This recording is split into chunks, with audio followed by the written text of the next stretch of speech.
le mois de juillet, c'est l'été, c'est les vacances. Pour la plupart des gens, c'est pas vraiment le moment de penser au marché. C'est pourquoi, au groupe Genet, nous le faisons pour vous. Alors, voici donc un résumé des événements qui ont orienté les marchés au mois de juillet 2023. L'information que je partage avec vous aujourd'hui provient de plusieurs sources que vous retrouverez dans la description plus bas sous cette vidéo. Donc, au mois de juillet, la bonne nouvelle est que les investisseurs ont conservé leurs gains récents. Les actions américaines, canadiennes et mondiales ont connu un nouveau mois positif. L'indice S&P 500 en particulier a enregistré une hausse pour le 5e mois consécutif. La plupart des secteurs y ont contribué, notamment les banques, les technologies et les métaux. La création d'emplois aux États-Unis et au Canada a continué à bien se porter, malgré que la croissance des salaires au Canada ait ralenti. La croissance du nombre d'emplois et des salaires sont des données qui sont surveillées de très près par la Réserve fédérale américaine ainsi que par la Banque du Canada pour y déceler tout signe d'inflation.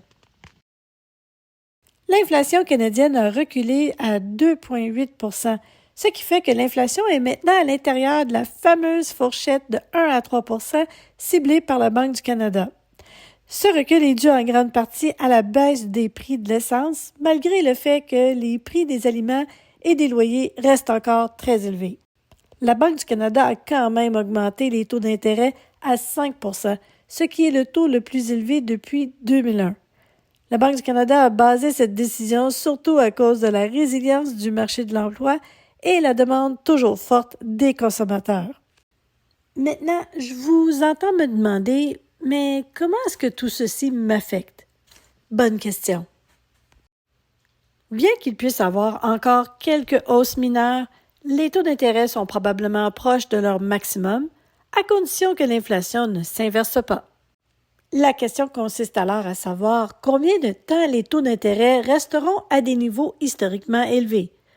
Bien, l'inflation devrait rester supérieure à la cible de 2 % fixée par la Banque du Canada jusqu'à au moins 2025. Et ça veut dire qu'il ne sera probablement pas nécessaire de réduire les taux d'intérêt à court terme au Canada. Le meilleur conseil demeure toujours d'adopter une méthode d'investissement disciplinée et de rester concentré sur ses objectifs à long terme. En investissant systématiquement à chaque semaine, à chaque paye ou à chaque mois, cette stratégie va vous permettre de ne pas vous laisser influencer par vos émotions et aussi de profiter de la volatilité des marchés. Au groupe Genet, nous sommes là pour vous aider à atteindre vos objectifs financiers. N'hésitez pas à communiquer avec nous. Nos coordonnées sont dans la description juste ici sous cette vidéo. Nous sommes très faciles à rejoindre et surtout, c'est sans frais. Maintenant, allez profiter du reste de votre été. On se revoit en septembre.